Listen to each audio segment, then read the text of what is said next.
So we have a lot of moisture coming in. We already have the heat. We actually just about 30 minutes ago had that heat advisory extended to the rest of the southern tier till 8 p.m. tonight. Because again, a lot of moisture from that tropical system. First of all, yes, it's making it really hot outside, making it very uncomfortable, but it's also acting as fuel for our chance for some severe thunderstorms. You can see right here, just east of Almsville, heading towards Duncan, towards Williard. Looks like we have rotation. This is radar indicated. Some strong gusty winds and some heavy rainfall. So we are under this level 3 out of 4. Moderate risk for excessive rainfall. That's our concern for flash flooding. Lots of rotation. Here it is.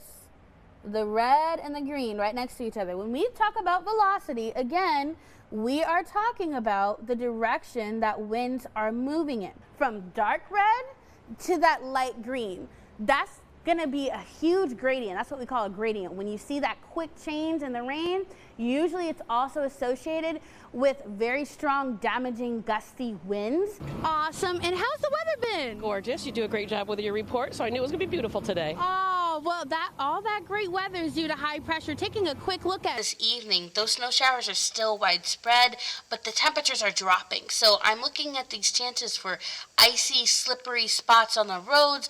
And that's the tune throughout the week. That tune is the 90s are all that. As we head into Tuesday, Wednesday for Juneteenth, if you're stepping out the door, that morning commute is gonna be a wet one. You can see you've got a band of heavier rain that's starting to pass into Cohocton. Looks like portions of Bath are about to get it. A few showers roll through Wednesday evening, a few rumbles of thunder possible as well.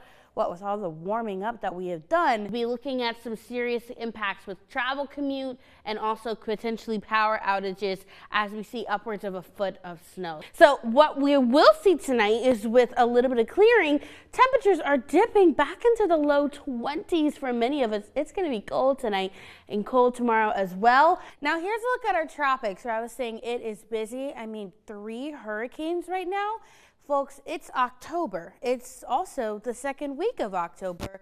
This is not normal. Those electrons collide, they get excited, and you get different colors in the sky based on the molecule they hit and based on the height. Warning you now, this is going to get a little repetitive. We're staying clear into tonight. That could allow for some areas of frost to return overnight. Otherwise, we're back to that clear and sunny sky for our Friday morning. Through the afternoon, we stay clear.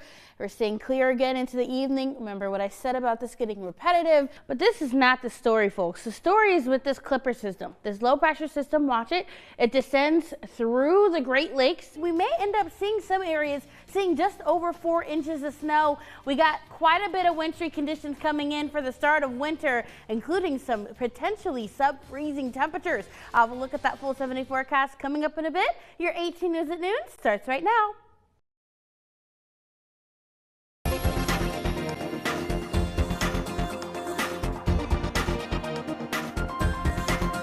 Happy Tuesday and happy October. I've got the pumpkins out. We are festive this season. I am so excited.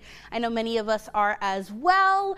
You can see it's pretty nice outside. We've got quite a bit of cloud cover, but still enough room for some sunshine to peek through. Temperatures right now in the upper 60s in Elmira, already at 71 in Hornell. Still at 61 degrees in Wellsboro. We do have a lot more areas breaking apart that cloud cover though. So we're gonna see if we can warm up a little more through the afternoon. Otherwise, our main weather feature for the week is gonna be this cold front here that moves in tomorrow.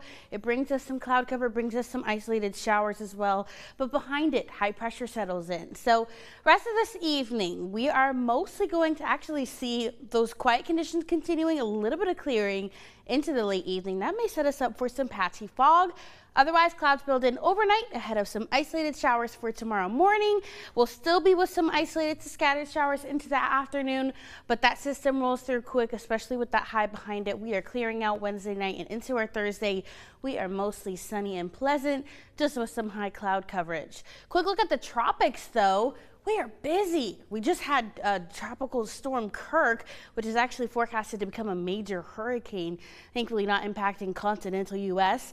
But we're also keeping an eye on the Caribbean here, where we do have a disturbance that has a 40% chance of forming or at least becoming named within the next 7 days. So we'll continue to keep an eye on that because we know that water down in the Caribbean is tea water. It's so warm, and that's what those tropical cyclones need.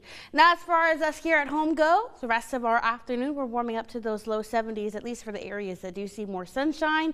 Otherwise, upper 60s, and tonight we're in those mid to upper 50s, mostly just cloudy there. Again, could see an isolated shower overnight, but the main weather maker for the week is going to be moving in on our Wednesday. High pressure settles in behind it. We are looking at sunshine for our Thursday, Friday.